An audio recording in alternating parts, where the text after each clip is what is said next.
Assalamualaikum warahmatullahi wabarakatuh. Bismillahirrahmanirrahim. Alhamdulillahi rabbil alamin. Assalatu wassalamu ala asyrafil anbiya'i wal mursalin Sayyidina wa maulana Muhammadin wa ala alihi wa ashabihi wa man tabi'ahum bi ihsanin ila yaumiddin. Amma ba'd. Bismillah, mari kita lanjutkan lagi belajar kita setiap Rabu malam. Ditegaskan lagi, ditata lagi niatnya. Tidak boleh niat macam-macam. Nawaitunya tolabul ilmi, nyari ilmu. Semoga nanti ada manfaat yang kita peroleh, ada maslahat yang bisa kita sebarkan dari ilmu yang kita dapatkan. Baik, malam hari ini kita masih di bulan kekayaan, bulan ekonomi. Kalau minggu lalu kita belajar dari Veblen tentang status dan kekayaan, malam hari ini kita akan belajar dari beliau, Daniel Kahneman. Beliau ini psikolog sebenarnya. Luar biasanya psikolog tapi dapat Nobel ekonomi. Karena memang punya karya yang luar biasa yang berhubungan dengan satu bidang yang disebut behavioral economics atau ekonomi perilaku. Beliau ini kelahiran Israel, Palestina. Tapi meskipun nanti hidupnya di Amerika. Kelahiran tahun 1934. Meninggalnya tahun lalu. Tepat setahun yang lalu, tahun 2004. Bulan, mungkin sekarang haulnya yang pertama. Ya. Baik. Ya, istimewanya beliau memang beliau psikolog yang dapat Nobel ekonomi. Beliau menulis buku yang bestseller internasional. Teman-teman mungkin sudah baca judulnya, yaitu Thinking Fast and Slow. Silahkan dicari, malam hari ini kita banyak merujuk buku itu. Saya ambil buku itu karena temanya ya psikologi, ya ekonomi, ya filsafat. Makanya malam hari ini kita sebagian besar akan membahas namanya bias kognitif. Dulu saya pernah nulis buku, mungkin teman-teman juga sebagian besar sudah punya buku itu yang judulnya Sesat Pikir dan Cacat Logika. Bias kognitif itu sejenis sesat pikir. Jadi pikiran kita melenceng tapi kita tidak sadar. Nah, nanti Daniel Kahneman ini banyak menunjukkan titik-titik di mana kita sering keliru berpikir. Baik ya, bismillah. Beliau ini orang yang hidupnya sangat sederhana, sangat rendah hati. Bahasa agamanya tawaduk. Beliau itu meskipun sudah dapat Nobel ekonomi, itu beliau tidak pede. Jadi beliau masih, apa ya pantas saya dapat Nobel seperti ini. Itu tawaduknya beliau. Tapi ya kontribusinya besar. Nanti beliau punya teman kolega intelektual namanya Amos Tversky. Ini sepasang peneliti. Bidang namanya behavioral economics. Atau yang kita kenal sebagai ekonomi perilaku. Baik ya, yuk dimulai belajar. Malam hari ini materinya sangat kampus. Anggap saja kalian kuliah jurusan ekonomi. Nggak apa-apa ya, nambah ilmu.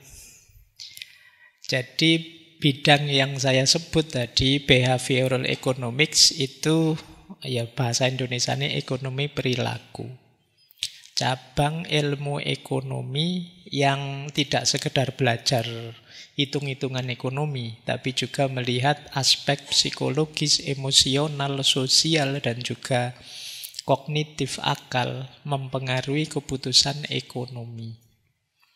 Jadi keputusan-keputusan ekonomi kita itu tidak hanya kalkulasi rasional untung rugi, tapi ada pengaruh psikologi, pengaruh emosi, pengaruh sosial.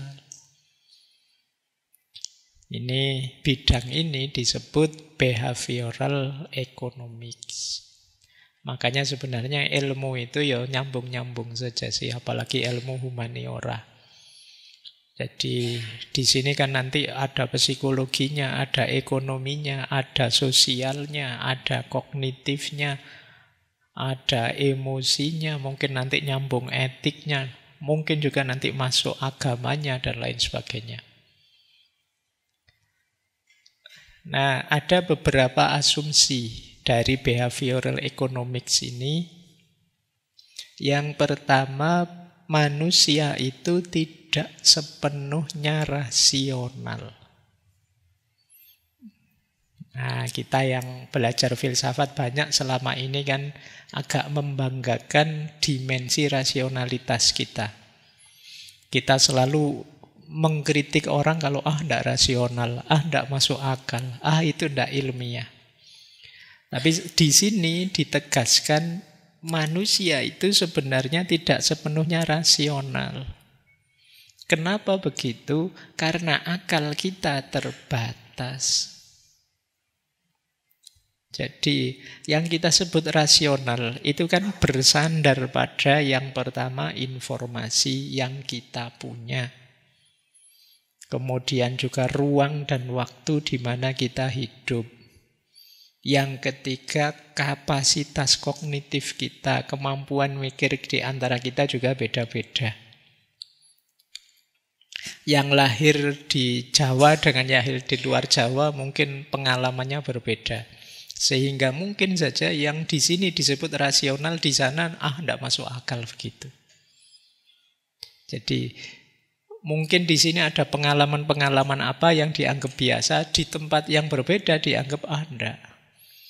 Yang kayak gitu ya, menurut saya itu enggak masuk akal, enggak mungkin. Tapi di sini ternyata bisa mungkin saja. Jadi yang disebut rasional tidak rasional itu sifatnya terbatas dari informasi pengetahuan yang kita miliki. Juga ruang dan waktu. Juga ya kapasitas kognitif kita. Sampai hari ini mungkin masih banyak orang yang bingung. Ngaji kok filsafat ya? Agak tidak nyambung di mindsetnya dia. Kenapa bisa begitu? Ya, dia punya definisi sendiri tentang seperti apa ngaji itu. Sehingga ketika kok objeknya filsafat, tidak terlalu masuk, tidak masuk akal. Nah, ini yang disebut ada keterbatasan dalam aspek informasi dan pengalaman. Jadi, oke ya, berarti kita itu yang merasa manusia itu sepenuhnya rasional, sebenarnya sebagian besar tidak. Apalagi nanti keputusan ekonomi. Kan sering kalian memutuskan, Pak saya harus punya HP ini Pak misalnya. Padahal HP-nya mahalnya luar biasa. Sementara kamu uang kos-kosan untuk makan saja kadang ya tidak nutut. Tapi kamu nekat memutuskan itu. Kenapa? Mungkin demi gengsi. Mungkin demi tidak dianggap ketinggalan zaman. Ada alasan macam-macam. Itu yang dimaksud manusia itu tidak sepenuhnya rasional. Nah, sekarang kalian dapat alasan ya kalau dikritik orang, kamu tidak rasional. Biasa, memang manusia itu tidak sepenuhnya rasional. Ada sangat banyak aspek dalam hidup kita itu kalau dicermati itu sebenarnya tidak rasional keputusan itu. Oke ya, baik. Meskipun saya jangan ditanya ya kemarin sepak bola itu rasional apa enggak. Kok sebesar itu sih. Oke. Yang kedua, preferensi manusia itu tidak konsisten. Manusia itu bisa, kalau bahasa sederhananya, bisa mencela-mencela. Kemarin bilang apa, sekarang bilang apa.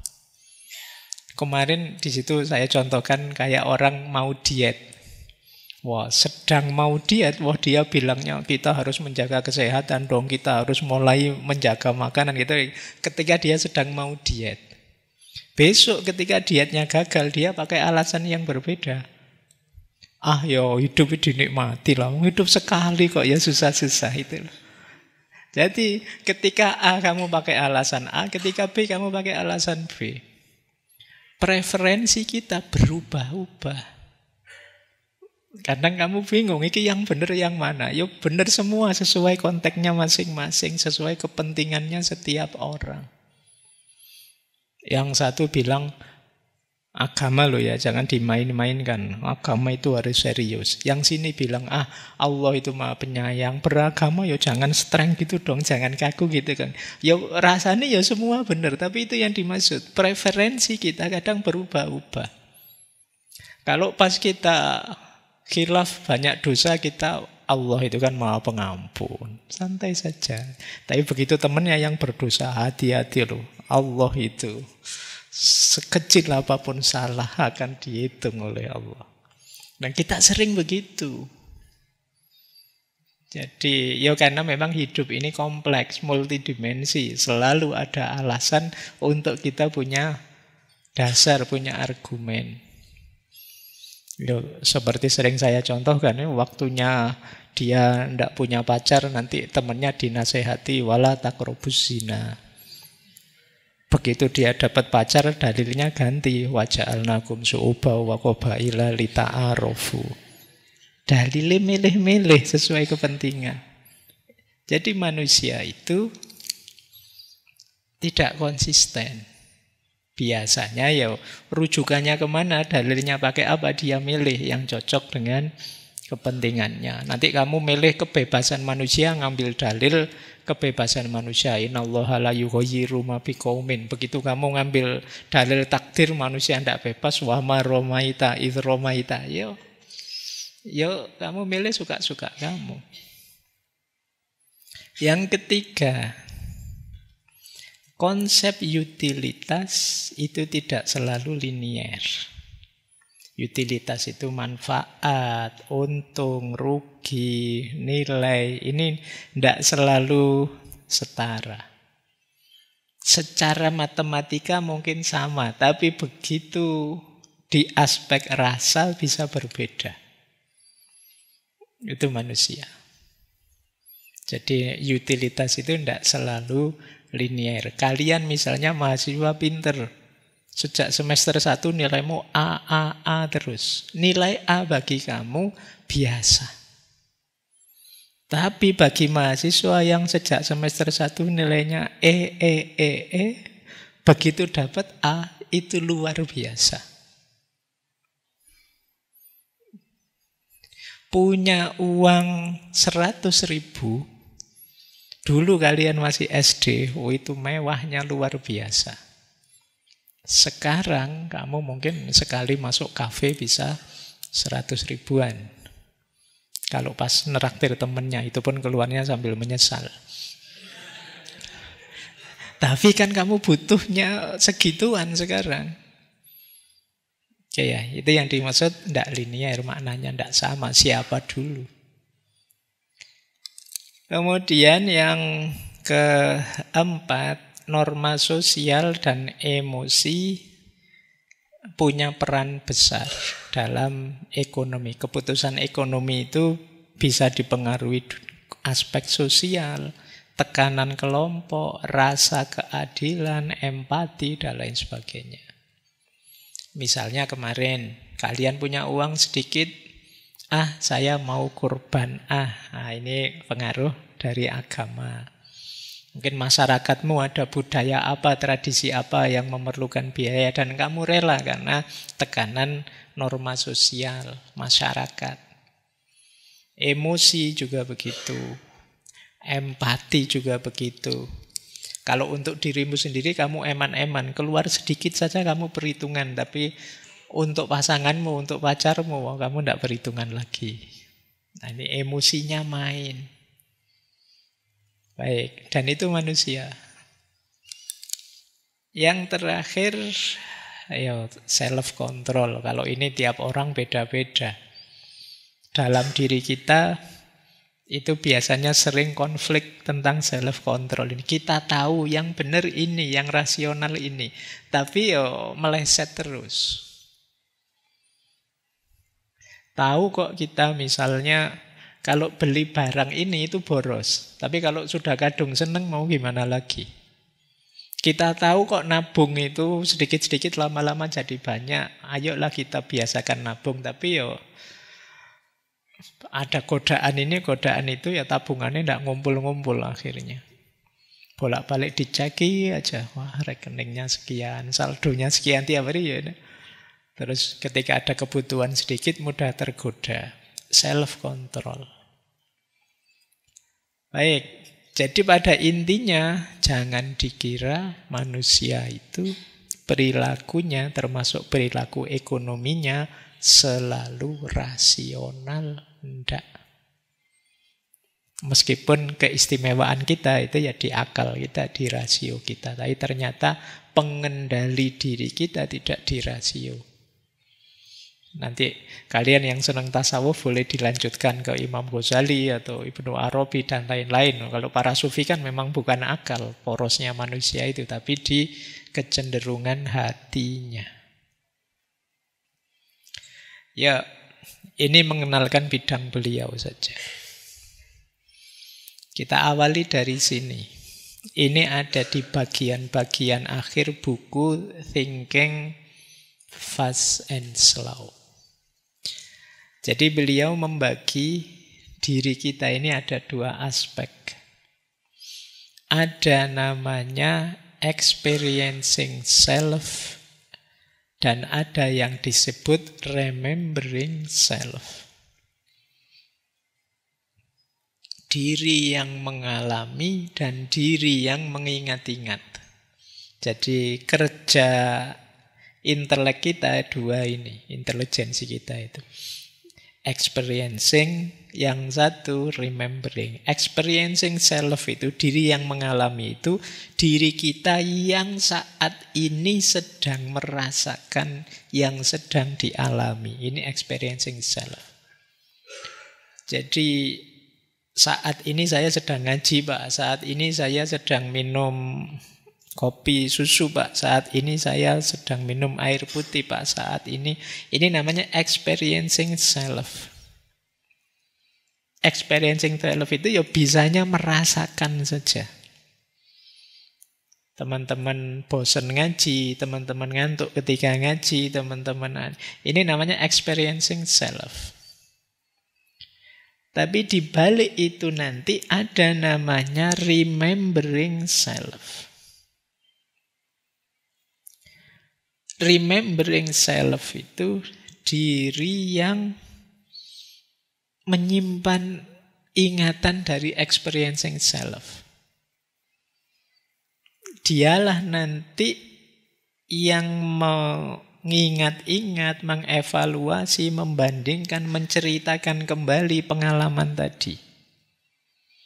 Biasanya remembering self itu yang diingat, yang mengesankan saja. Ngaji ini tadi, ada naik motornya, ada berangkatnya, ada naruh sandalnya, ada milih tempatnya, ada apa. Tapi begitu nanti kalian cerita ngaji, mungkin kalian hanya, gimana ngaji ke malam? Asik. Atau gimana ngaji semalam? Membosankan. Gitu. Jadi itu remembering self. Jadi ini aspek diri kita yang tugasnya merekam. Biasanya dia ini menyederhanakan, mendistorsi pengalaman. Misalnya ya, gimana rasanya kuliah? Kuliah itu membosankan itu. Padahal yo pas kuliah kamu yo ketawa-ketawa, pas kuliah kamu yo asik-asik aja. Tapi begitu disuruh cerita, kesan munculnya membosankan. Mungkin ada 1-2 pengalaman yang memang membosankan. Yang tidak membosankan kamu hapus. Yang kamu ingat-ingat ya membosankannya. Nah, ini remembering self. Jadi kalau kalian bilang, liburan terbaik itu seolah-olah bayangannya orang itu, liburannya mesti dari berangkat sampai pulang asik terus. Padahal mungkin ada pahitnya juga, ada capeknya juga, ada uang habis banyak juga, tapi tetap disebut liburan terbaik. Yang paling mengesankan yang disebut. Kalau sampean saya tanya misalnya guru SMA-mu siapa yang paling mengesankan? Itu biasanya yang kamu sebut 2. Guru yang paling baik atau guru yang paling jahat menurutmu? Guru yang pernah jewer kamu atau yang guru yang pernah nolong kamu? Kenapa? Yang paling mengesankan. Ya. Itu kadang-kadang kamu hanya suka satu guru di sekolah itu. Tapi begitu ditanya, gimana guru di sekolah itu? Asik-asik kok, enak-enak gurunya. Padahal sebenarnya yang kamu maksud hanya satu orang itu. Itu gayanya remembering self sudah. Ya. Jadi kita ini ada experiencing self, ada remembering self. Nanti Kahneman sama Tversky melakukan penelitian terhadap 2 orang pasien. 2 orang pasien ini diberi terapi medis yang sama. Cuma bedanya pasien yang satu terapinya sangat menyakitkan, tapi cepat selesai. Yang satu terapinya tidak terlalu sakit, tapi lama. Ayo kalian kalau ada 2 terapi jenis ini, misalnya sampean yo dipijet misalnya, pijetnya sakitnya luar biasa, tapi tidak lama kok, paling 3 menit selesai. Atau pijetnya tidak terlalu sakit sih, tapi waktunya agak lama. Kalian milih yang mana? Sebagian besar orang kalau di penelitian Kahneman justru milih yang tidak terlalu sakit. Meskipun agak lama. Ada yang kapok enggak pijet refleksi, yang dipijet terus kamu jerit-jerit itu. Kamu kan terus, wis pijet capek saja biasa gitu. Kenapa bisa begitu? Karena remembering self tadi, biasanya yang diingat-ingat adalah istilahnya kan menapa pick and roll. Pick and roll itu yang diingat puncaknya saja. Itu menyakitkan. Ini menyenangkan. Jadi puncaknya, enggak dilihat durasinya. Lama enggak apa-apa lah, asal enggak terlalu sakit.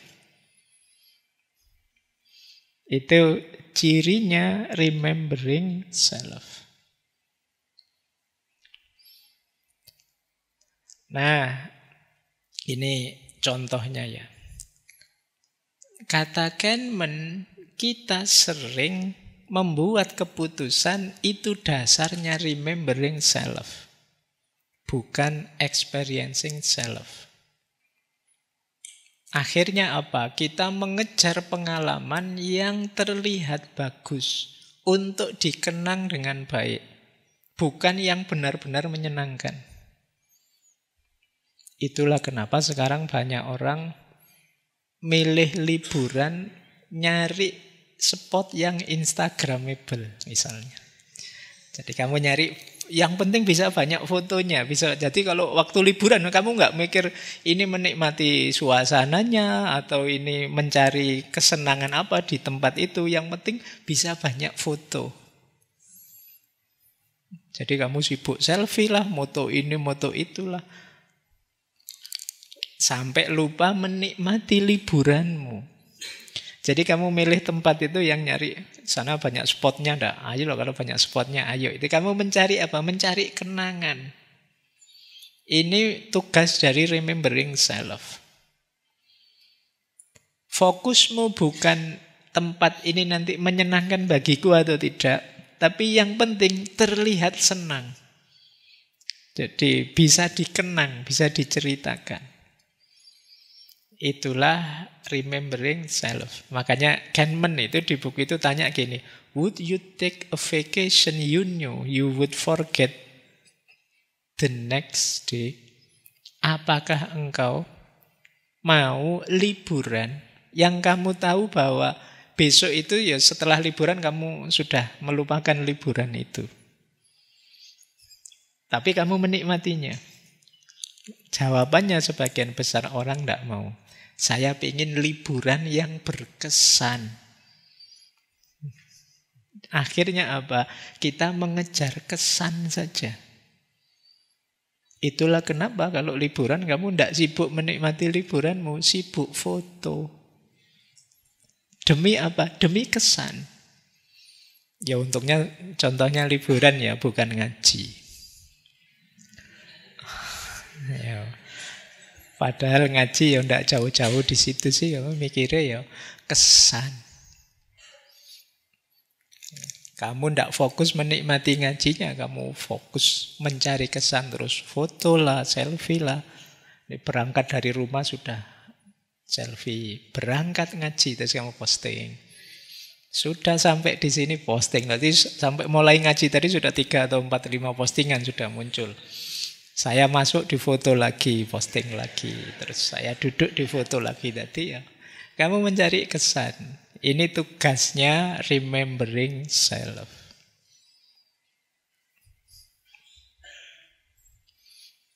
Ini coba ya kita bayangkan efeknya.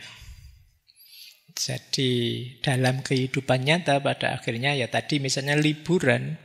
Kalau experiencing self itu menikmati setiap momennya. Tapi bisa saja remembering self menggagalkannya. Misalnya, kita liburan 3 hari. Dari 3 hari itu, tiba-tiba ada momen tidak enak sekali saja. Misalnya kita beli makanan sama penjaga warungnya harganya dinaikkan sekian kali lipat. Padahal tadi kamu menikmati liburan itu. Hanya karena satu momen ini. Begitu kamu ditanya orang gimana liburannya. Tidak enak, gagal. Hanya karena satu momen ini. Padahal tadi 3 hari kamu liburan itu seneng terus. Sudah nggak kamu hitung. Hanya karena satu momen negatif ini. Terus remembering self merekamnya sebagai liburan yang tidak enak. Itu remembering self. Ngaji ini sudah sekian ratus episode. Kalian kan seneng misalnya ngaji ini, seneng sama saya. Nanti tiba-tiba kok saya ngomong, saya mendukung partai ini ya, tokoh ini ya. Itu terus bubar mesti semua. Terus hanya karena satu ini, terus kemarin-kemarin sekian ratus sesi bagi kamu bullshit semua. Omong kosong semua. Kenapa tidak cocok sama partai yang kamu dukung? Pada orang juga begitu. Satu orang itu mengecewakanmu, terus kamu runtuhkan dia seolah-olah dia sepenuhnya jelek. Padahal kemarin kamu banyak intifa dari dia, ngambil manfaat dari dia. Begitu ada kabar, ternyata Ustadz ini nikah lagi loh, misalnya ngono. Wis terus kamu, berarti tidak dipercaya semua yang dari beliau. Ini kerjaannya remembering self. Karena dia mencari tadi pick and rule. Kesan-kesan yang kuat. Pernikahan juga begitu. Nanti diingat-ingat ya. Biar kamu sadar, ini kerjaannya remembering self. Nikah sudah 20 tahun, sudah puluhan tahun, seneng, bahagia, enak. Hanya karena satu kali konflik. Terus disimpulkan, rumah tanggaku tidak bahagia ternyata. Loh kemarin-kemarin kemana saja? Kok baru sekarang kesimpulannya? Ya karena ada satu peristiwa tadi. Ini kerjaannya remembering self. Karena dia sukanya yang mencari kesan tadi. Ya, termasuk untuk hidup kita. Kalian kan sering gitu terjebak oleh satu momen, satu sisi dari hidupmu. Wong sekedar satu nilai mata kuliahmu jatuh, itu seolah-olah seluruh kehidupanmu jatuh. Allah tidak sayang aku ternyata. Oh ya cuma satu itu, kamu sejak lahir diberi anugerah nikmat macam-macam. Hanya karena ini dok itu loh. Wong cuma ban motor bocor pinggir jalan aja, ya Allah apa dosaku selama ini. Kamu mengeluhnya kan begitu. Ini kerjaannya remembering self. Kayak ini kesadaran ini penting ya. Kadang-kadang kita itu melupakan experiencing self dan lebih fokus pada remembering self. Padahal remembering self itu hanya merekam hal-hal yang heboh biasanya, yang mengesankan saja. Baik, ini catatan pertama untuk memahami diri kita. Sekarang konsep kedua. Selain experiencing self dan remembering self, konsep yang terkenal juga dari Daniel Kahneman di buku itu adalah dua sistem berpikir. Makanya judul bukunya Thinking Fast and Slow. Jadi ada dua sistem. Yang pertama versi cepat, yang kedua versi lambat. Kayak awas keliru mendefinisikannya. Justru yang versi cepat inilah yang sering meleset. Kita perlu sistem berpikir yang versi lebih lambat. Coba kita pahami sekarang apa bedanya versi cepat sama versi lambat. Versi cepat itu karakteristiknya, cirinya berpikir yang sifatnya otomatis, intuitif, tidak sadar. Hemat energi sih, tidak mikir dalam-dalam. Terus mengandalkan pengalaman dan asosiasi. Ini versi cepat. Lihat temennya tiba-tiba jenggotnya panjang. Wah, kamu hijrah ya. Ini versi cepat. Berdasarkan pengalaman, insting hanya kayak itu. Jadi tiba-tiba kamu simpulkan. Lihat temennya pakai baju hitam-hitam, kamu berduka ya. Bela sungkawa ya. Ini versi cepat. Main biasanya pakai intuitif, tidak sadar. Cuma yang seperti ini fungsinya biasanya untuk hal-hal yang rutin, sederhana. Atau kadang-kadang ketika perlu respon cepat, bahaya. Itu biasanya mikirnya tidak panjang. Enak-enak naik motor, ada polisi. Terus kamu tiba-tiba, itu biasanya refleks, respon cepat. Padahal polisinya tidak ngapa-ngapain juga, tidak nyegat. Jadi ini kesan pertama yang muncul di pikiran kita. Itu pikiran versi cepat. Kayak kita membaca iklan, kenapa sih pinggir-pinggir jalan itu banyak iklan besar-besar? Karena ketika kita lewat, terus lihat iklan billboard di pinggir jalan, itu kita tidak ada waktu untuk mikir panjang. Jadi begitu baca, langsung kita anggap iya gitu saja, kita jalan. Tiba-tiba bersama orang pintar minum, itu kita dianggap iya, kita tidak pernah mikir hubungannya apa ya pintar sama itu. Karena kan kamu tidak mikir ke situ. Itu iklan, kenapa ditaruh di pinggir-pinggir jalan? Karena berhadapan dengan kita yang sedang pakai sistem cepat. Dan kita sering ketipu di sistem cepat ini. 2 tambah 2, 4, itu sistem cepat. Atau dari sekian banyak orang, kalian mesti lebih cepat mengenali yang kamu kenal sendiri, temanmu sendiri. Itu sistem cepat. Kayak refleks. Dalam situasi kayak gini tiba-tiba ada yang teriak, Allahu Akbar, bubar mesti terus, wah ada apa itu? Itu refleks, sistem cepat. Nah, efeknya apa kalau sistem cepat itu?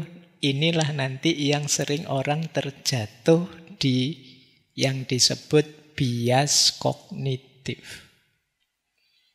Kesesatan berpikir. Nanti kita belajar itu lebih panjang malam hari ini. Jadi mikirnya meleset. Karena tadi dituntut respon cepat. Kelemahan besarnya di situ. Kita malam hari ini belajar ini. Yang kedua, versi lambat. Kalau ini sistem berpikir yang logis, butuh fokus, butuh teori, konsep berpikir, butuh kontrol diri, butuh evaluasi. Untuk menangani masalah-masalah yang kompleks, membuat keputusan rasional, mengoreksi kesalahan. Kalau sistem 1, kok begitu sih? Oh mungkin enggak. Nah ini sistem 2. Kayak tadi tiba-tiba ada teman pakai baju hitam, sampean bela sungkawa ya. Tapi enggak mesti juga sih bela sungkawa itu terus pakai baju hitam. Demikian juga orang pakai baju hitam tidak mesti bela sungkawa. Ini perlu direm dulu, berpikir yang lambat. Kalau berpikir cepat kita bisa salah paham. Ya kalau tadi 2 tambah 2 kita bisa cepat, tapi kalau di situ contohnya 274 kali ya itu kita tetap perlu lambat mikirnya. Ini yang kita perlu logika, berpikir panjang. Filsafat itu mengajak ke sini. Itulah kenapa filsafat itu sering tidak disukai orang. Kenapa? Capek. Apa-apa diminta, sebentar dianalisis dulu, sebentar dikrisis dulu. Ini capek. Orang inginnya, ya pokoknya kalau begini ya begitu. Jadi seperti biasanya saja, tidak perlu rumit-rumit. Common sense saja, pokoknya jalan saja. Itu orang inginnya begitu. Kita tiap hari sebagian besar hidup juga begitu. Cuma efeknya apa kalau kita seperti itu terus di sistem 1 terus, kita sering salah mengambil keputusan. Apalagi nanti kalau kita arahkan ke ekonomi. Jadi melelahkan. Terus versi lambat ini kalau kita sedang stres, tergesa-gesa, lapar, emosi, itu biasanya sulit. Orang sedang kesusu-susu apa orang sedang marah terus sebentar dipikir pelan-pelan dulu. Pelan-pelan gimana ini? Nah, itu kamu akan begitu. Tidak bisa. Jadi sistem lambat ini perlu waktu, perlu kemauan, perlu tenaga. Makanya kita lebih banyak main di sistem 1. Di sistem 2 itu kadang-kadang apalagi tipe orang-orang yang malas. Alah Pak, ngapain repot-repot, sudahlah. Kan di dunia ini sudah banyak orang pintar, saya wakil sajalah. Saya tinggal pakai sajalah. Kan kita banyak seperti itu. Jadi ini awalnya ya, kita ingat-ingat ada 2 sistem berpikir kita. Sistem 1 yang cepat, instinktif, rutin, tidak dipikir dalam. Yang kedua kebalikannya. Ada contoh ini yang menarik, contoh ini ya. Ini beberapa kali juga banyak dipakai orang. Ini matematika, kalian mikir sebentar. Kalau tidak paham nanti diulang. Jadi kalau kalimatnya begini, sebuah tongkat dan bola harganya 11.000. Kalau harga tongkat 10.000 lebih mahal dari bola, berapa harga bola? Itu sebagian besar orang jawabnya mesti 1.000. Padahal salah. Yang benar 500. Tahu 500 dari mana? Ayo dipikir pelan-pelan. Ya kan? Coba ya. Kata-kata harga tongkat 10.000 lebih mahal, itu kan kalau pakai kata lain berarti selisih harga tongkat dengan harga bola itu kan 10.000. Loh kalau kamu jawab 1.000, ya kan? Terus harga tongkatnya 10.000, ya memang 11.000. Tapi kan selisihnya 10.000 dan 1.000, ya selisihnya 9.000. Selisihnya bukan 10.000. Untuk selisihnya 10.000, ya harga tongkatnya 500, harga bolanya 500. Harga tongkatnya 10.500. Nah, dipikir pelan, oh iya ya, wong ini kan selisih harganya 10.000 itu. Cuma kamu ketemu 500 ini agak lambat sedikit. Kalau kamu langsung jawabannya mesti keliru. Mesti kamu kalau ada pertanyaan gini jawabmu mesti 1.000 Pak bolanya. Karena harga tongkatnya 10. Padahal itu tidak disebut harga tongkatnya harus 10.000. Cuma harga tongkat itu 10.000 lebih mahal dari harga bola. Oke. Oh, sudah, tidak usah dipikir kalau tidak nutut. Iya. Oke ya. Baik, kok dipikir ning omah ya. Kamu masih masa UAS gini, ojo pikir gini gak nutut nanti. Baik, ini contoh ya, mikir cepat sama mikir lambat. Rasanya wis bener Pak, ternyata ya salah. Kita sering mengandalkan rasanya ini tadi. Terus kita ngotot. Betul. Padahal begitu dicermati ya memang kita keliru.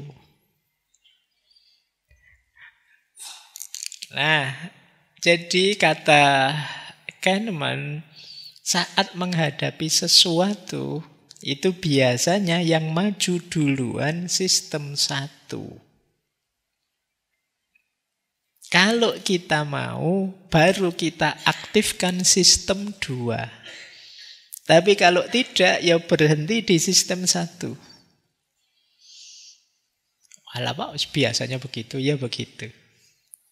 Pokoknya, jadi ya memang sistem 1 ini membantu kita untuk hidup lebih cepat, efisien, tidak kakean mikir. Tapi perhatikan, kalau untuk hal-hal kecil sih tidak masalah. Tapi untuk hal-hal besar, kalian harus mengaktifkan sistem 2. Keputusan-keputusan penting, resiko yang harus diambil, situasi yang kompleks, emosi, hal-hal besar dalam hidupmu jangan dibiarkan hanya sistem 1.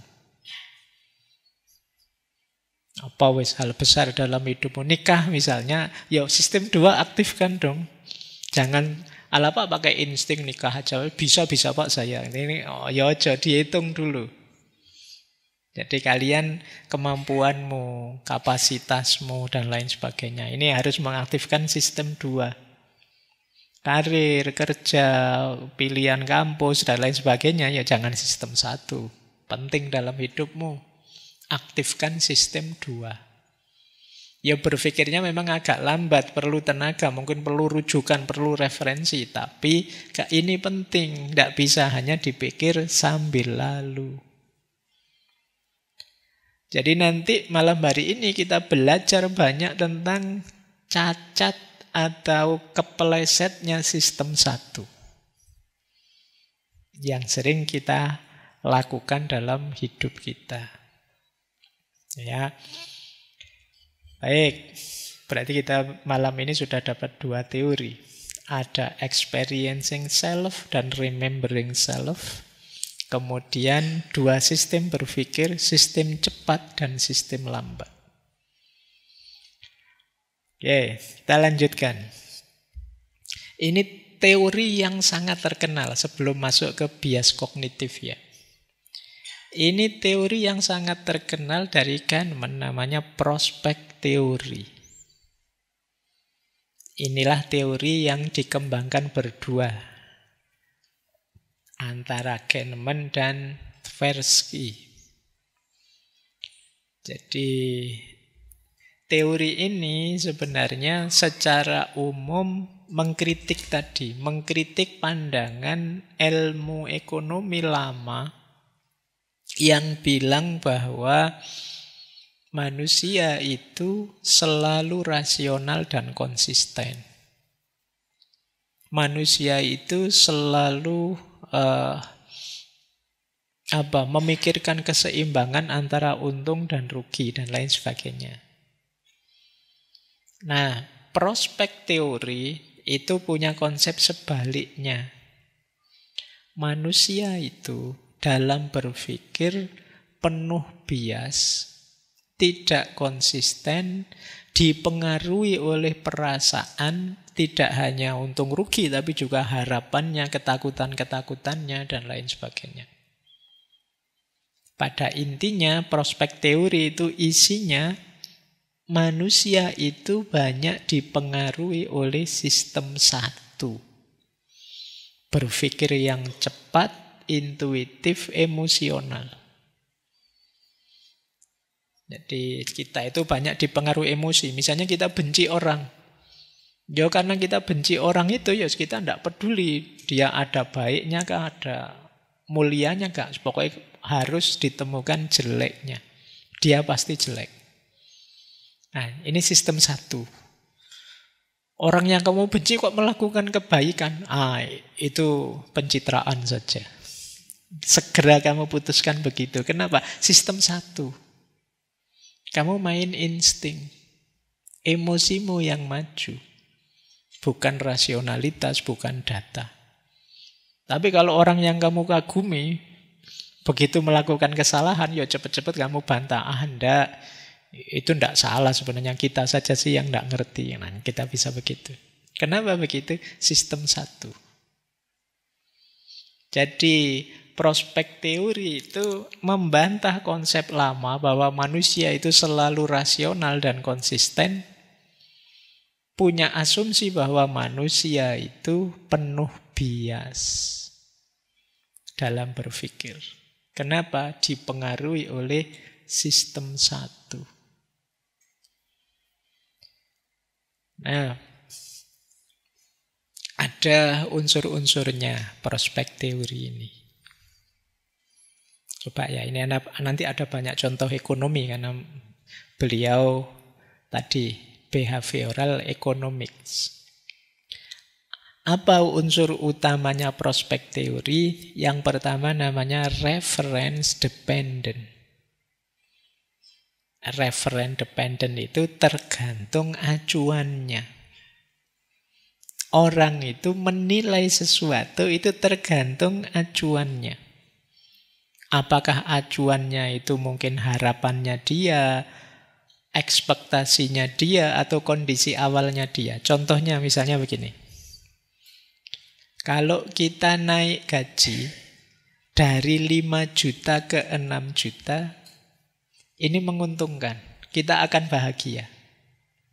Tapi kalau sebelumnya kita berharap naiknya 7 juta, maka gaji kita naik 5 juta, 6 juta itu rasanya masih belum membahagiakan.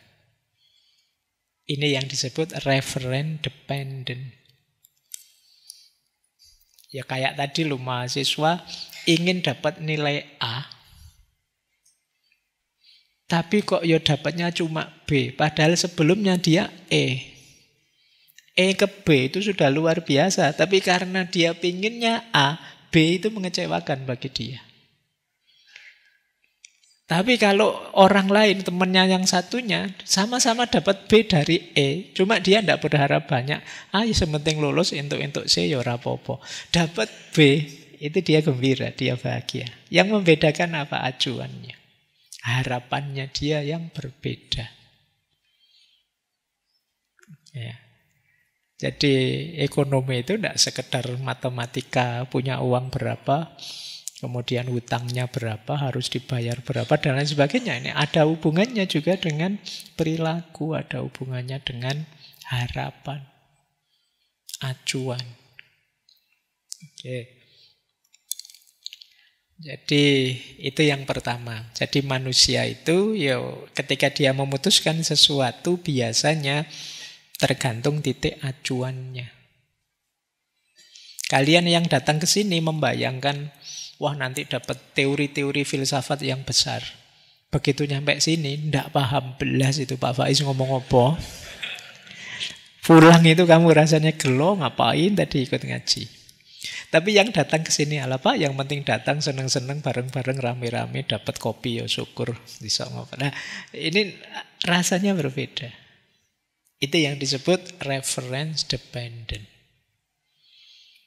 Makanya kadang-kadang kalau ada yang tanya ke saya, Pak Faiz, apa sih rahasianya kenapa ngaji filsafat bisa awet lama itu? Saya kadang jawabnya yang ngawur, karena saya tidak target apa-apa. Yang penting jalan saja. Ada manfaatnya alhamdulillah, tidak ada juga tidak apa-apa. Yang penting ngaji ini, pokoknya ngaji itu baik gitu saja. Nah ini konteksnya apa? Referent dependent tadi. Karena kalau saya target ini, saya ingin dengan ngaji ini melahirkan generasi-generasi yang cerdas, kritis itu. Itu mungkin sudah tutup sejak dulu ngaji filsafat itu. Sudah ditunggu 10 tahun, kapan munculnya generasi-generasi? Nggak ono, wis ndak target apa-apa sudah. Kita nikmati saja. Nah, ini referent dependent. Ada kalanya kalian harus punya strategi ini untuk hidupmu. Ya semakin tinggi harapan kadang-kadang timbal balik dengan besarnya kekecewaan. Tapi ya pinter-pintermu ya menata ritme hidupmu, bukan berarti tidak boleh berharap.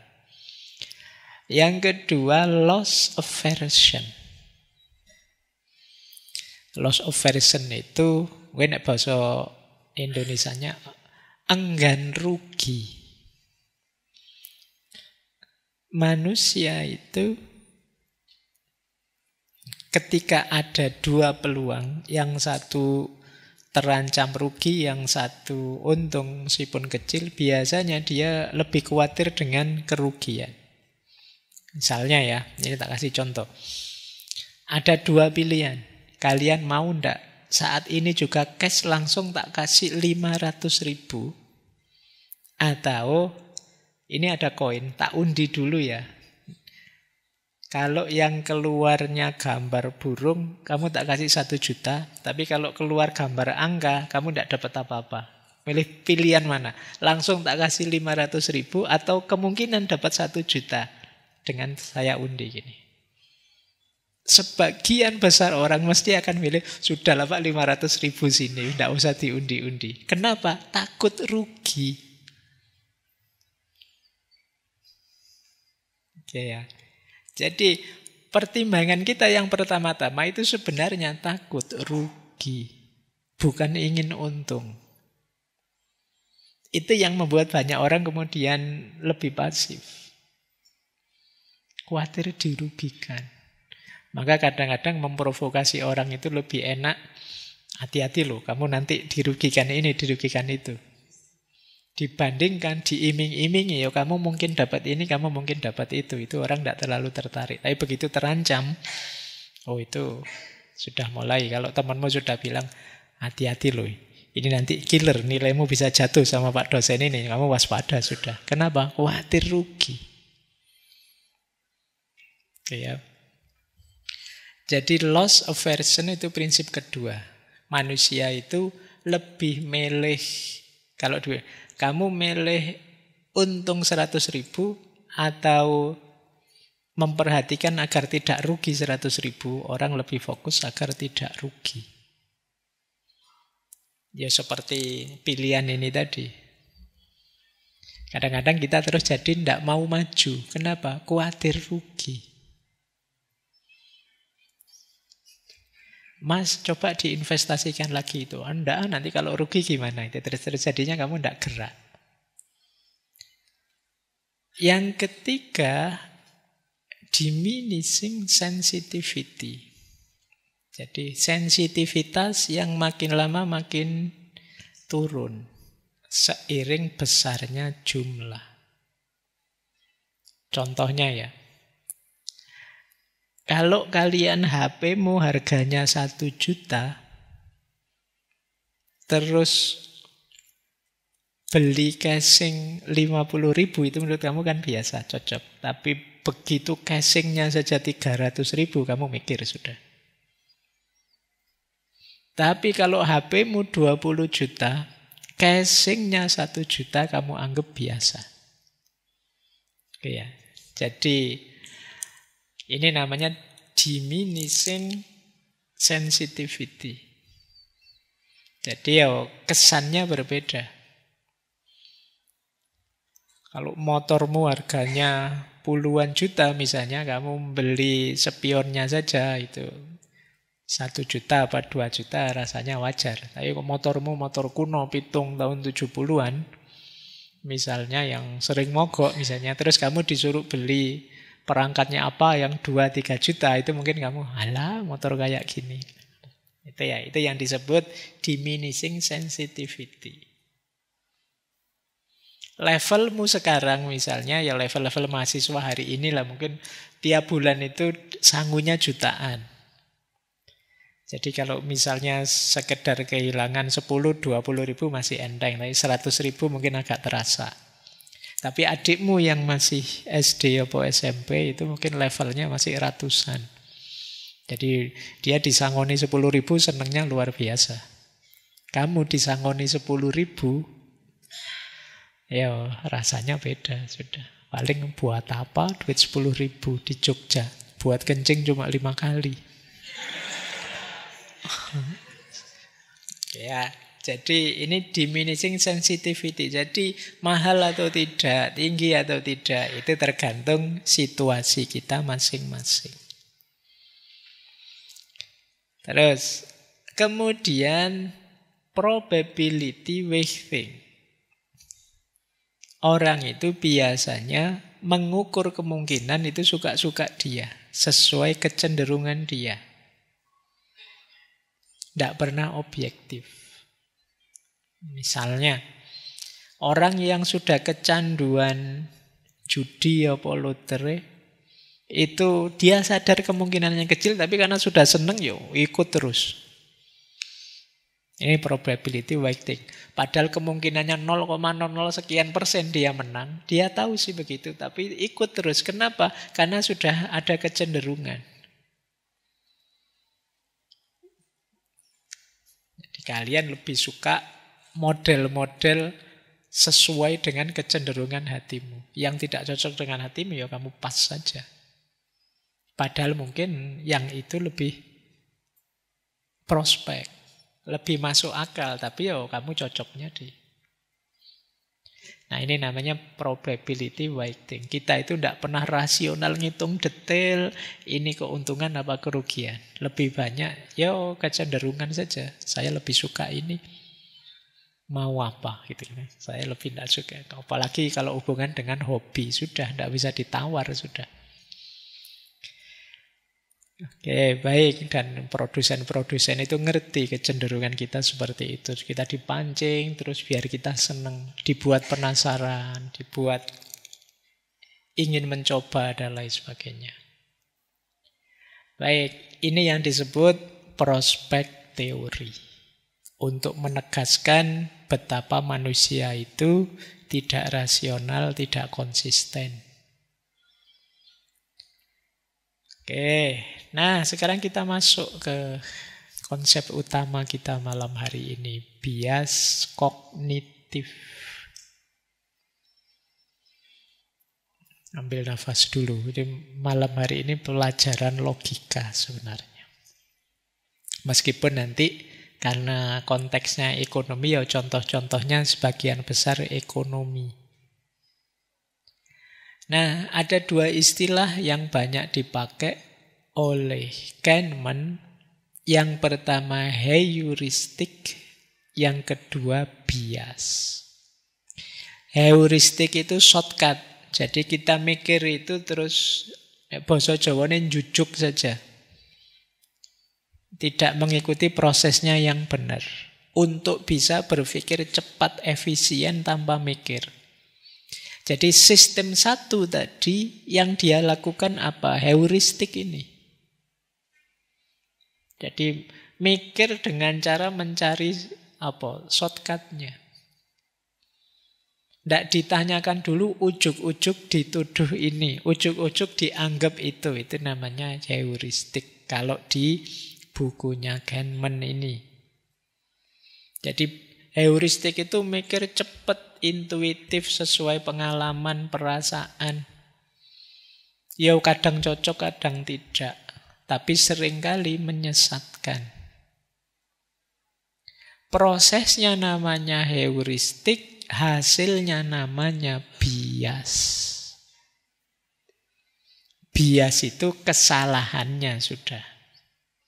Kalau heuristik itu prosesnya, karena dia mikirnya dijujuk, mikirnya di shortcut, akhirnya terjadi bias. Jadi terjadi melenceng sudah, karena dia tidak mengikuti prosedur yang benar. Jangan dikira logika itu gampang. Kan banyak kita yang sering bilang, alah Pak, sejak kecil saya juga sudah mikir. Iya sih, tapi kan harus belajar norma-normanya, rumus-rumusnya. Gampang Bapak, kan cuma gini mikir itu, yang silogistik itu kan. Semua manusia mati, saya manusia, maka saya mati. Kan contohnya mesti kui.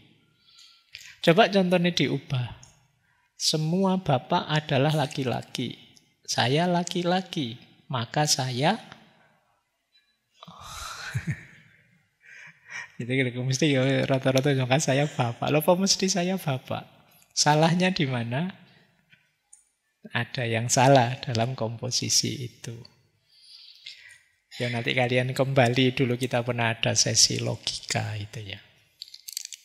Oke, baik. Nah, bias-bias seperti ini banyak. Nah, di buku Thinking Fast and Slow tadi ada banyak uraian tentang bias kognitif. Sisa waktu kita akan banyak bahas itu. Latihan berpikir yang benar. Ambil nafas sebentar, agak banyak nanti. Pokoknya malam hari ini mikir.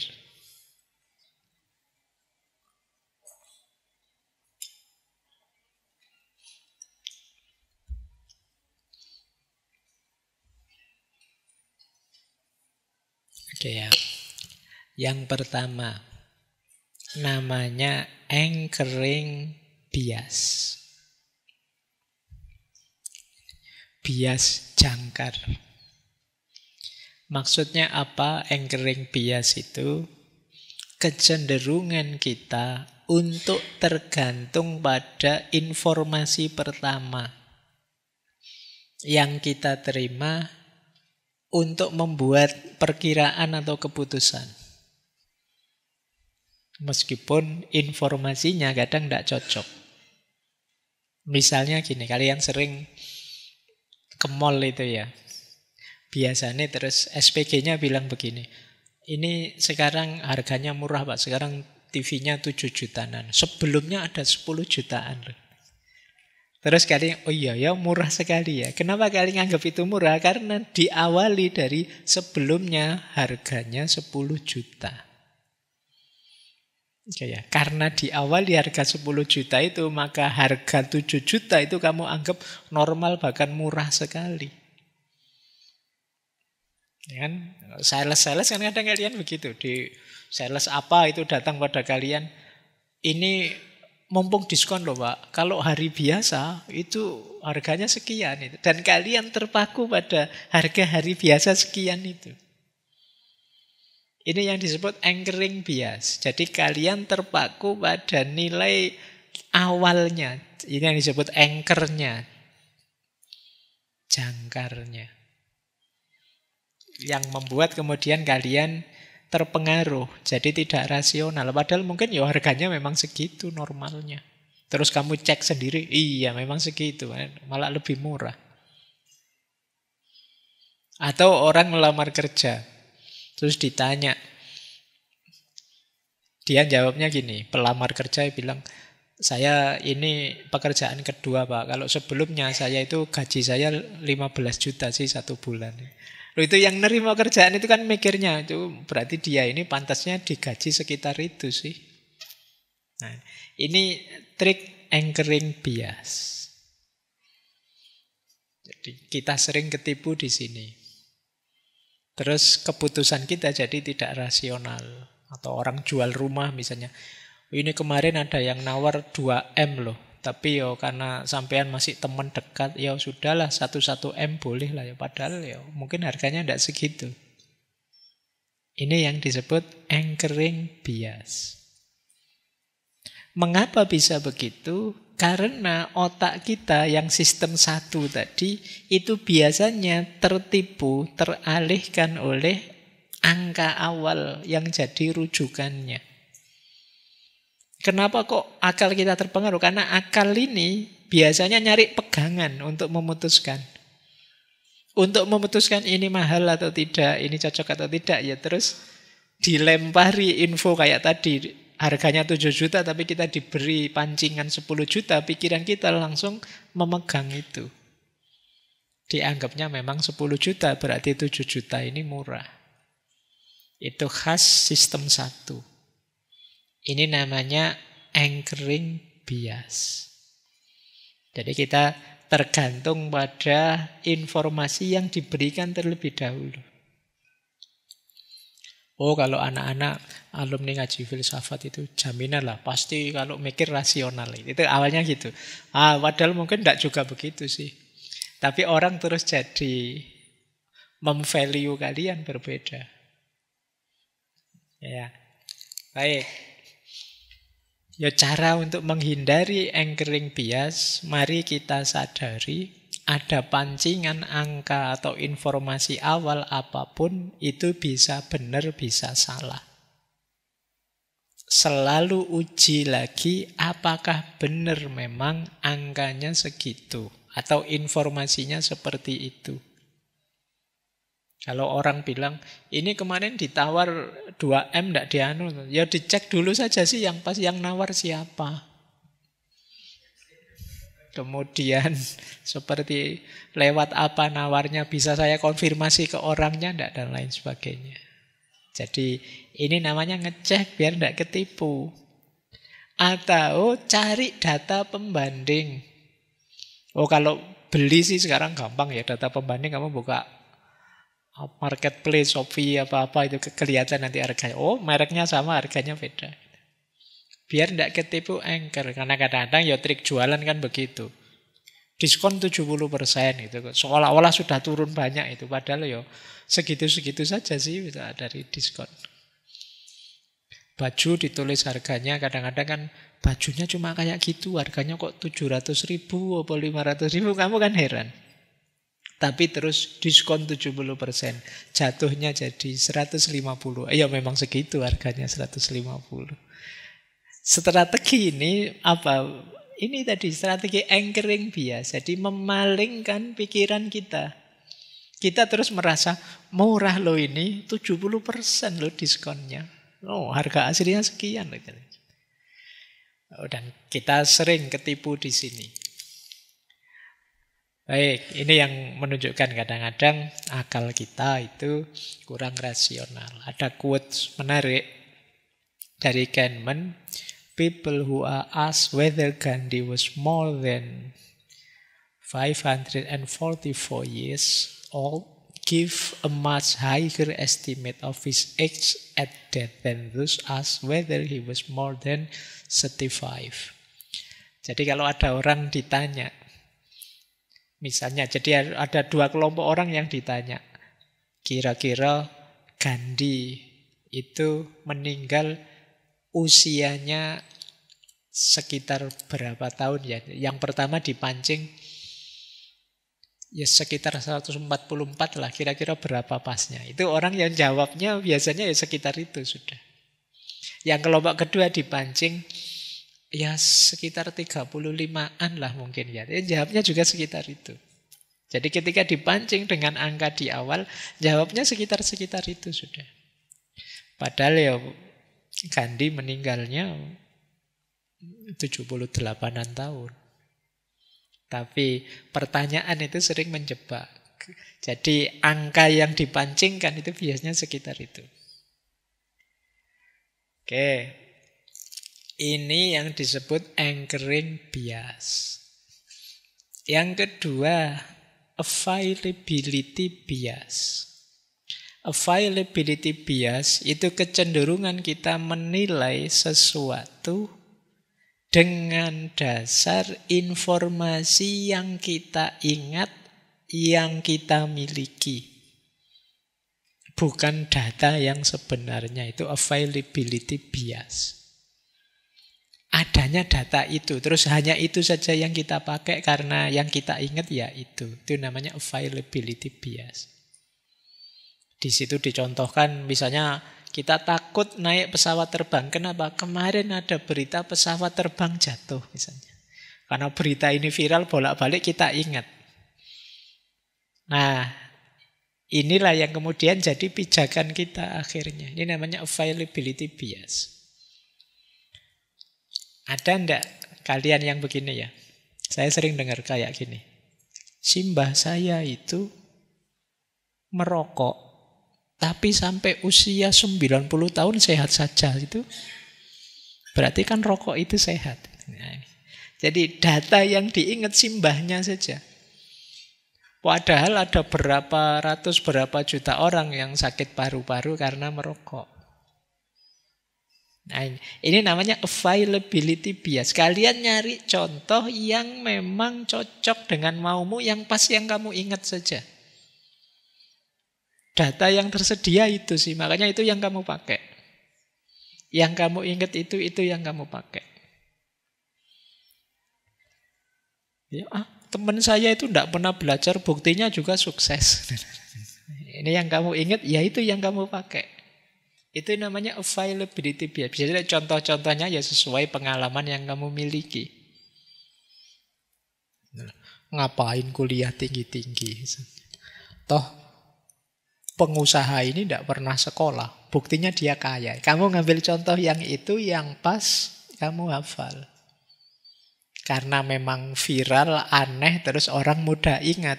Dan ini terus jadi data. Oke ya. Jadi ini namanya availability bias.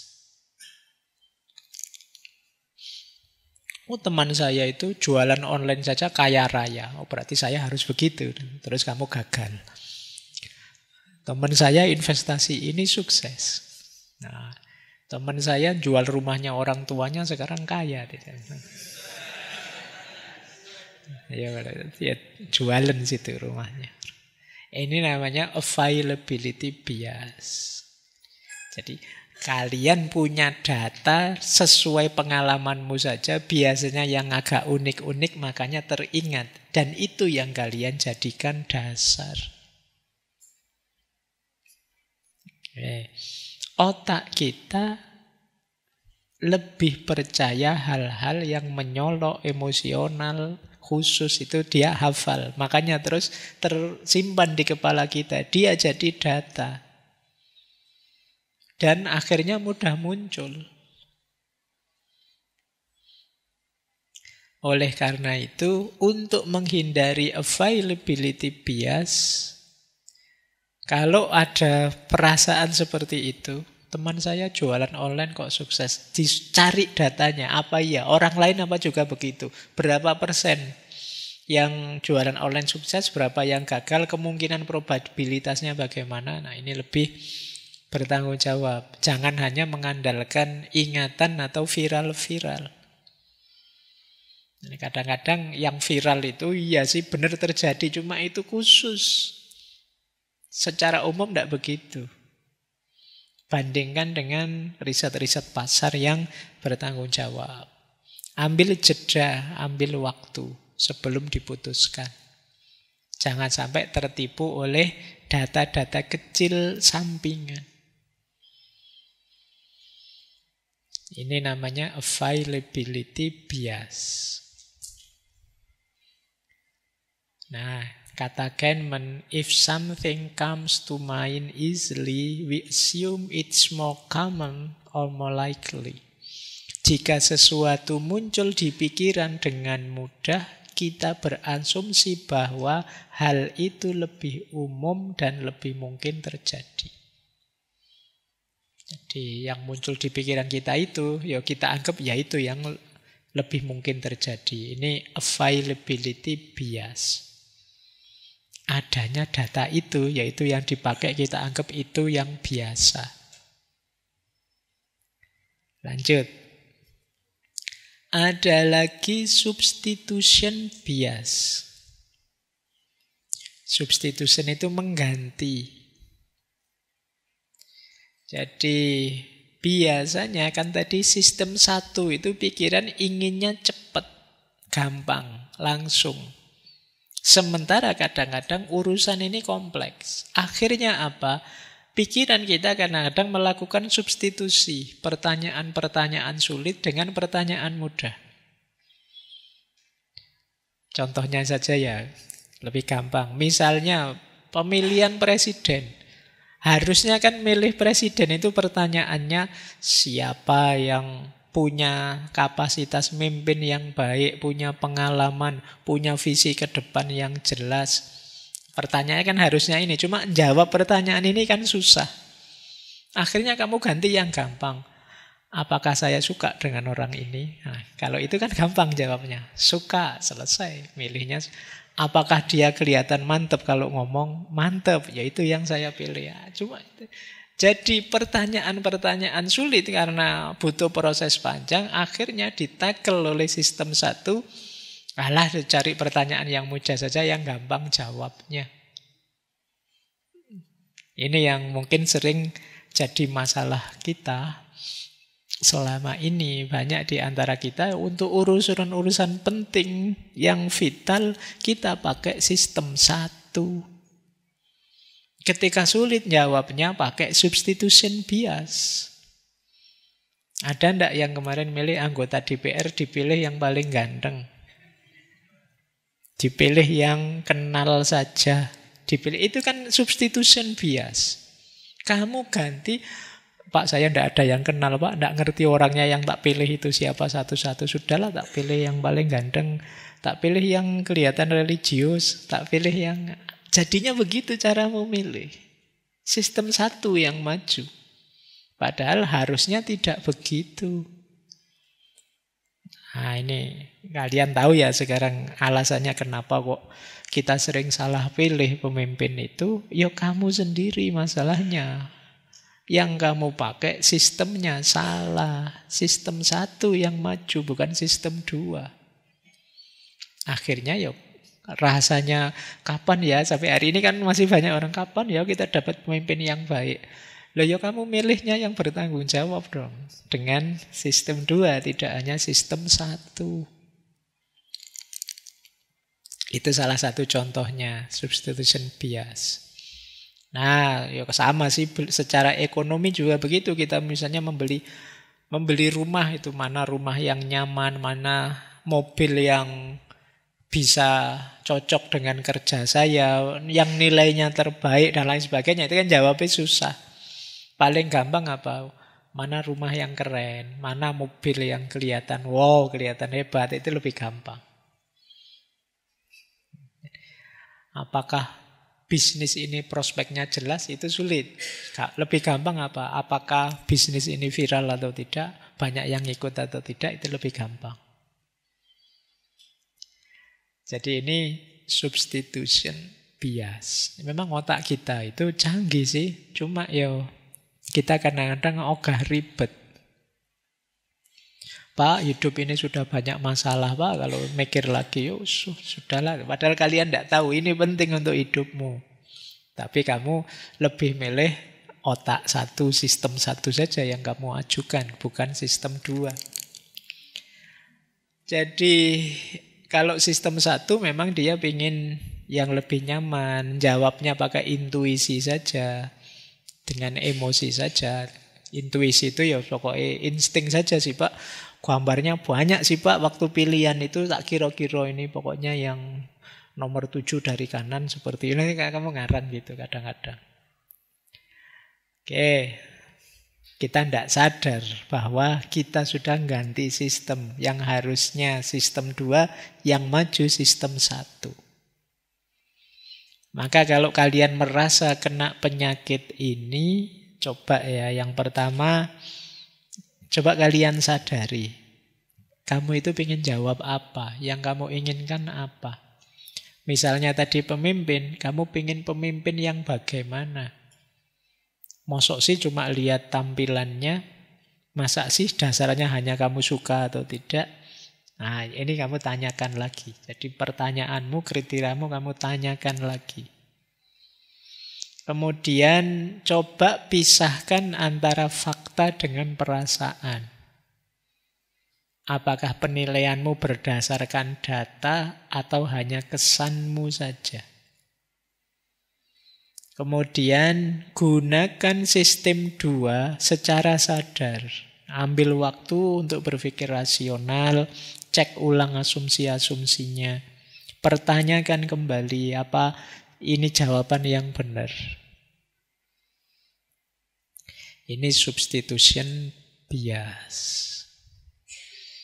Kata Kahneman, jika jawaban yang memuaskan untuk pertanyaan yang sulit tidak ditemukan dengan cepat, sistem 1 akan menemukan pertanyaan terkait yang lebih mudah dan akan menjawabnya.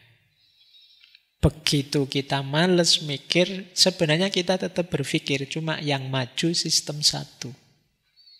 Main kira-kira, insting saja. Dan ini kalau untuk hal penting dalam hidup kita, ya resiko.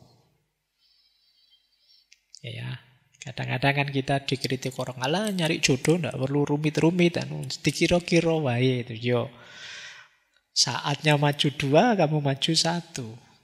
Terus nanti baru di belakang menyesal, kenapa kemarin saya nggak mikir ya.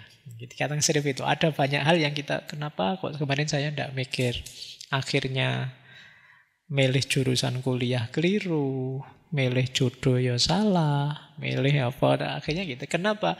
Kita tidak optimal mendayagunakan akal budi kita. Baik, itu yang ketiga. Yang keempat, confirmation bias. Confirmation bias itu kecenderungan kita untuk mencari, menafsirkan, mengingat informasi yang mendukung keyakinan kita saja dan mengabaikan yang bertentangan. Ini namanya confirmation bias. Jadi ini seperti kita ya, kalau sudah mengidolakan seseorang atau satu kelompok atau satu partai, itu biasanya sudah right or wrong, benar salah harus saya bela. Akhirnya apa? Kita selalu mencari data yang mendukung keyakinan kita. Kok ada data yang berbeda, kita akan menyebutnya, itu hoax saja, itu tipuan saja. Ini namanya confirmation bias. Misalnya saya kasih contoh lagi.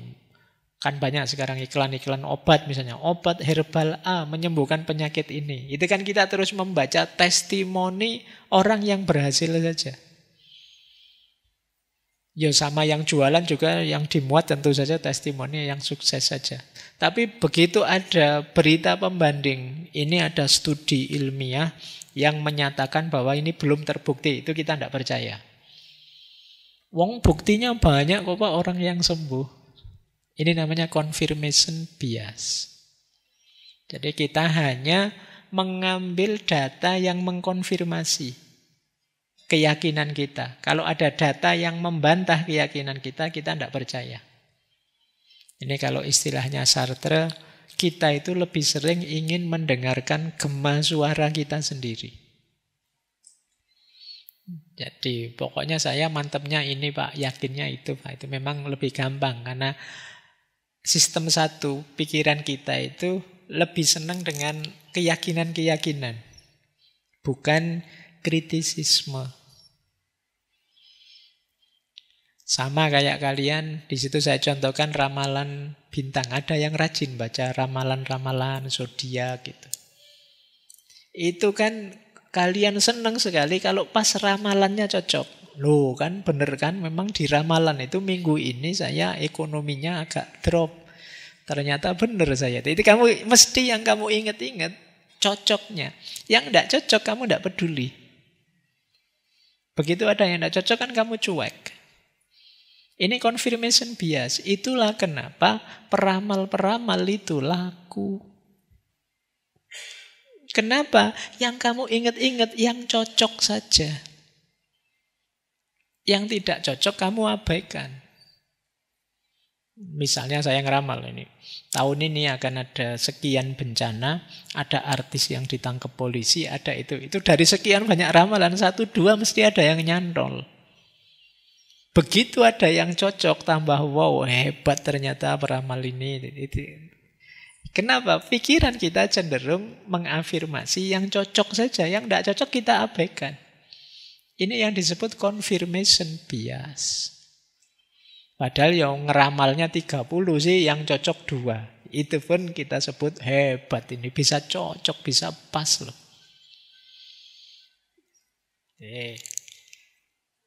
Baik. Nah, ya kalau bisnis juga begitu. Kadang-kadang kita punya yakin bahwa bisnis kita ini luar biasa. Kalau ada teman kita ngeritik, oh kamu tidak paham saja saya. Orang ngeritik kamu misalnya, mas gak cocok ini, tidak sesuai. Alah, kamu tidak ngerti saya. Yang paling ngerti saya sendiri, bukan kamu. Ini jenis confirmation bias. Kamu hanya menerima yang mendukung. Yang tidak mendukung kamu abaikan. Kenapa bisa begitu? Otak kita lebih senang dengan penegasan keyakinan. Yakin sajalah, mantap sajalah. Itu kan enak kita. Otak kita itu santai kalau sudah orang bilang, pasti bisa. Yakinlah, itu enak. Dia tidak mikir, tidak mengkritisi. Makanya kita lebih mudah menerima. Daripada orang nyuruh, coba dipertimbangkan lagi, coba dipikir lagi. Itu kita, walah pak, lama ini mesti. Kita lebih senang ditegaskan, mantaplah, yakinlah.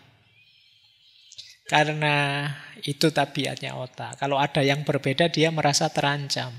Akhirnya otomatis memfilter. Nah, menghindari confirmation bias apa? Yang pertama, coba beranikan diri untuk cari informasi yang berbeda. Bila perlu yang bertentangan. Nah, ini latihan ya, biar tidak terjebak confirmation bias.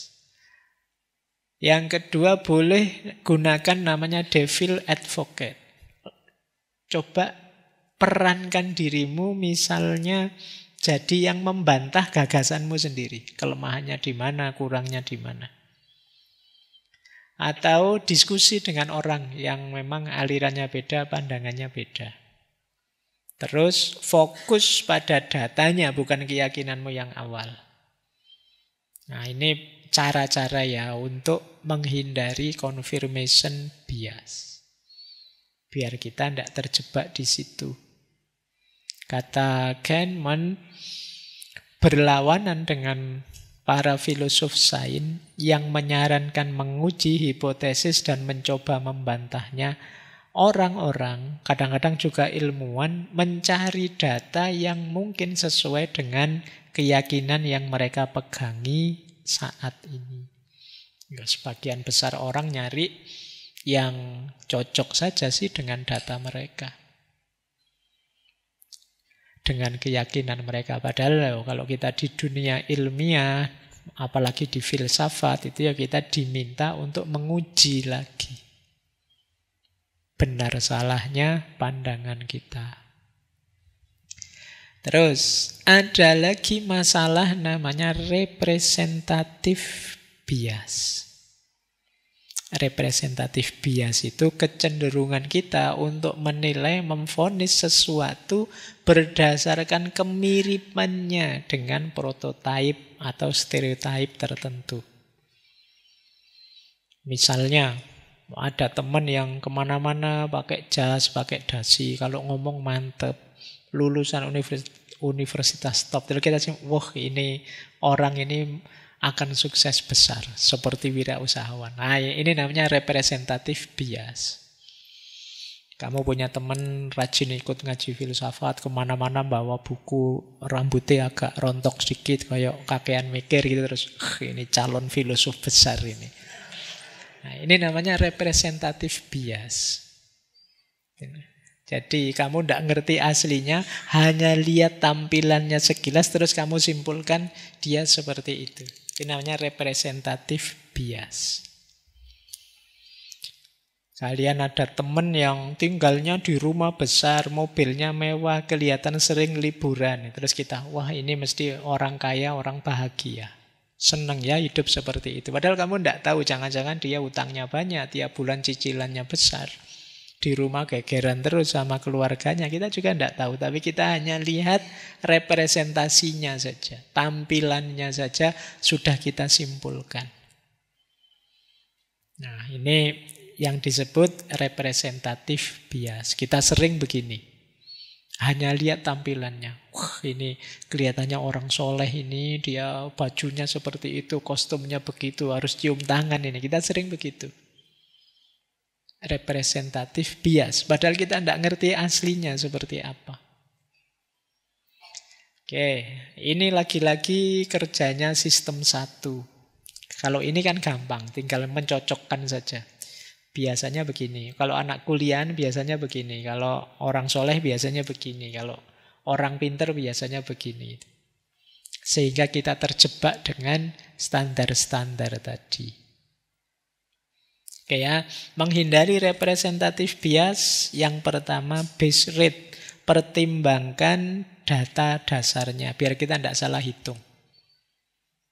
Benar tidak sih dia ini orang yang bisa dipercaya, soleh, rajin. Itu kan kita lihat aslinya kehidupannya, bukan dari tampilannya. Evaluasi faktanya, bukan kesannya. Sadari beda antara narasi dengan realitas. Jadi ini yang sering orang salah paham. Namanya representatif bias. Kata Kahneman, similarity is not a reliable guide to probability. Kesamaan tidak bisa jadi ukuran untuk mengukur kemungkinan. Jadi kalau sekedar mirip saja, ya tidak bisa kita ngukur dia beneran baik atau tidak, dia beneran soleh atau tidak, beneran pinter atau tidak. Untuk tahu ya diteliti benar sampai ke dalam datanya, biar tidak ketipu. Yo, kita ini kan sering tertipu. Terus yang keenam, halo effect. Ini halo effect ini sederhananya banyak orang tertipu karena kesan pertama. Ya, karena memang biasanya kesan pertama itu begitu menggoda. Jadi lihat temenmu kesan pertamanya gimana? Anak ini rasanya sopan, tidak apa-apa lah nginep di kamar, tidak apa-apa. Terus besok laptopmu hilang. Nah, ini karena apa? Halo effect. Jadi entah kesan negatif atau kesan positif. Ini juga kerjanya sistem 1. Kadang-kadang kita ketipu, ini kelihatannya bonafit loh, ini orangnya pakai jas semua, pakai dasi semua. Kamu tertipu di situ. Nah, cara menghindari halo efek, pisahkan penilaian kita dari kesan kita. Ditunda, menilainya jangan cepat-cepat, luangkan waktu untuk mengumpulkan data. Jangan berdasarkan kesan saja. Gunakan kriteria yang baku. Jangan tertipu oleh kesan pertama. Ini halo efek. Kayak teman-teman belanja misalnya, kadang-kadang kesan pertama ini sering menjebak. Kelihatannya kok keren ya, kelihatannya kok elit ya, kelihatannya ini kesan pertama. Kata Kahneman, nobody would say, I am voting for this guy because he's got a stronger chin. But that in fact is partly what happened. Tidak seorang pun akan berkata, saya milih orang ini karena dia punya dagu yang lebih kuat. Tapi pada kenyataannya itulah yang terjadi.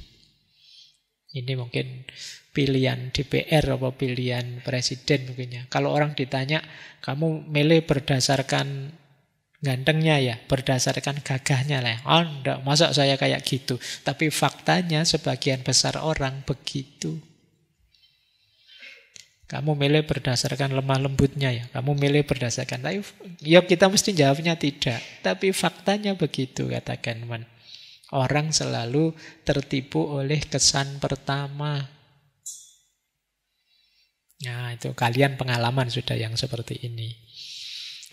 Terus framing effect. Framing effect itu kita tertipu oleh cara informasi itu diajukan. Misalnya, ada iklan investasi yang pertama kita diiming-iming keuntungan 80%. Yang kedua ditawari rugi 20%. Ini sebenarnya sama sih. Tapi kita akan lebih milih untung 80% karena angkanya besar. Padahal kalau dihitung-hitung ya podo wae, untung 80% itu ya rugi 20%. Diskon 100 juta untuk pembelian minggu ini karena harga naik 100 juta minggu depan. Sama itu sebenarnya. Jadi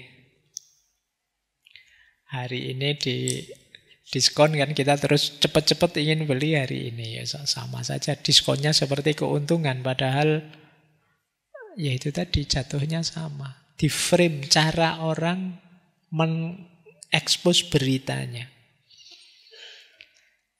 Coba ya, ini sama-sama pajak naik. Kalimatnya beda. Naikkan pajak orang kaya untuk membantu yang miskin. Yang kedua kalimatnya, ambil kembali lebih banyak dari yang sudah mereka peroleh dari orang kaya itu. Itu kalimat kedua rasanya perjuangan menegakkan keadilan. Sebenarnya maksudnya sama, menaikkan pajak saja sih. Jadi cara informasi disajikan itu kadang-kadang mempengaruhi kita. Gaji bersih 7 juta. Yang satu bilang gajinya 8 juta loh, meskipun nanti 1 juta untuk BPJS. Nah, cuma ya kayak gini, ini sering menipu kita, entah di yang pertama, entah di yang kedua. Ini namanya framing. Berita itu ditampilkan pada kita sudah di frame-nya masing-masing. Dulu pernah kita bahas waktu di post-truth itu ya, ada gambar orang tentara yang satu nembak, yang satu ngasih minuman. Padahal momennya ya memang yang di depan ngasih minuman, yang di belakang ngancam dengan tembakan. Tapi frame-nya bisa, yang pro ya diambil yang ngasih minuman saja, yang anti diambil yang nembak saja. Itu cara menampilkan informasi. Oke, itu lagi-lagi sistem satu yang memfeta kompli. Sistem duanya jarang dipakai. Karena itu untuk menghindari frame, fokus pada isi bukan kata-kata. Pokoknya lihat datanya. Pastikan kita pertama-tama melihatnya itu netral saja. Jadi kata Kahneman, cara yang berbeda dalam menyajikan informasi yang sama seringkali menimbulkan emosi yang berbeda. Ya, sama-sama tanya kamu sudah tidur, misalnya, yang satu pakai kalimat, apakah engkau sudah tidur? Maaf ya mengganggu. Yang satu, sudah tidur belum? Itu kan rasanya beda. Padahal maksudnya sama. Lanjut. Ada endowment effect. Endowment effect itu ketika kita menganggap sesuatu yang kita miliki atau berhubungan dengan kita itu nilainya lebih tinggi. Misalnya ya, saya mau jual HP ini, terus ditawar murah, terus saya bilang, jangan murah-murah dong, ini penuh kenangan loh. Kita inginnya dibeli lebih mahal. Padahal ya faktanya ya HP bekas paling berapa.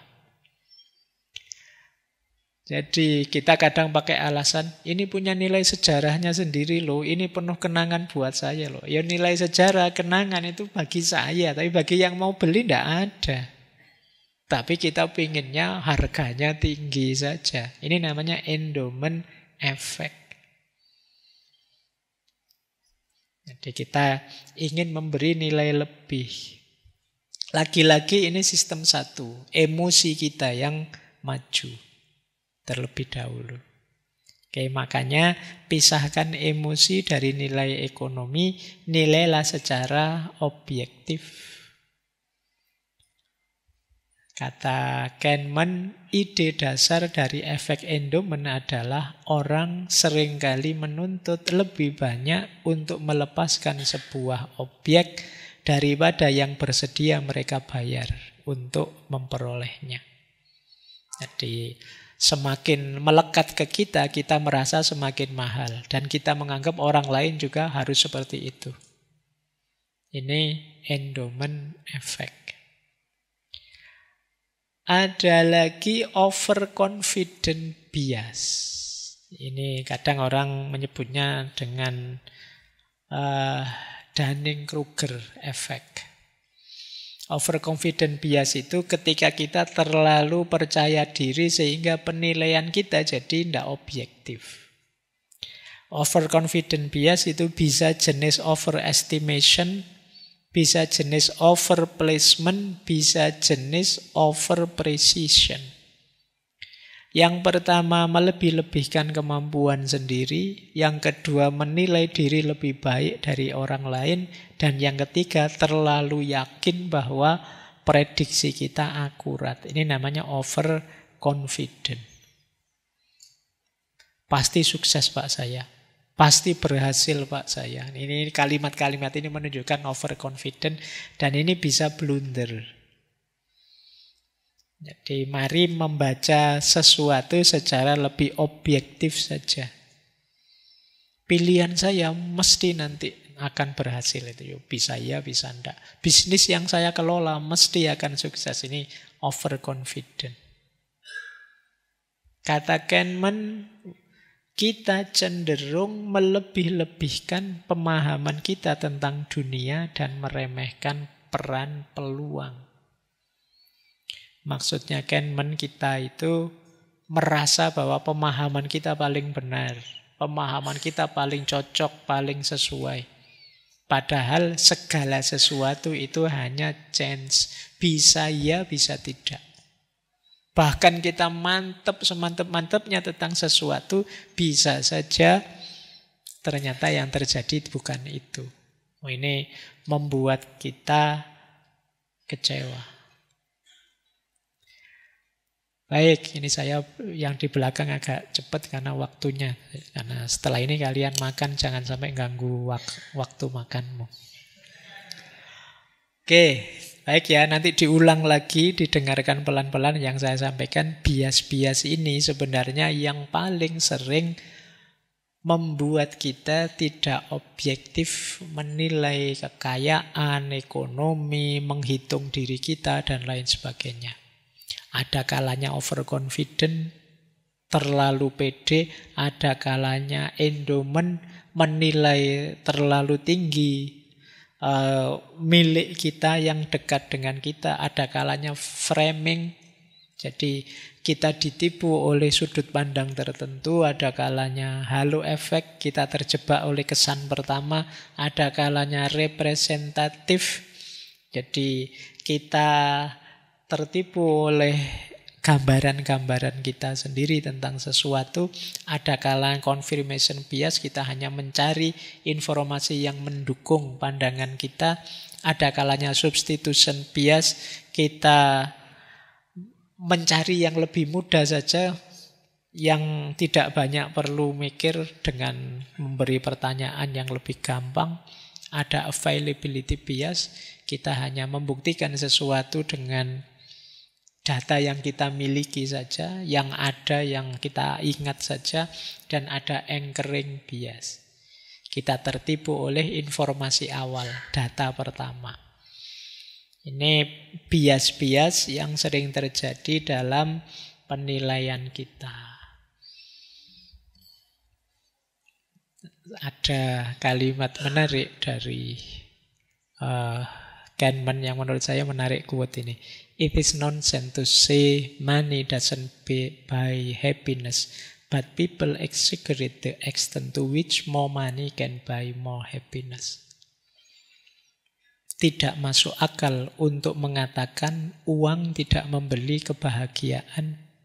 Tetapi orang-orang membesar-besarkan sejauh mana lebih banyak uang dapat membeli lebih banyak kebahagiaan. Jadi maksudnya begini, kan kadang kita mendengar orang bilang, yo untuk bahagia kita perlu uang dong. Iya, tidak mungkinlah kita bisa bahagia tanpa uang sama sekali. Tapi sejauh mana perannya uang untuk membawa kebahagiaan dalam hidup kita, itu kadang-kadang kita melebih-lebihkannya.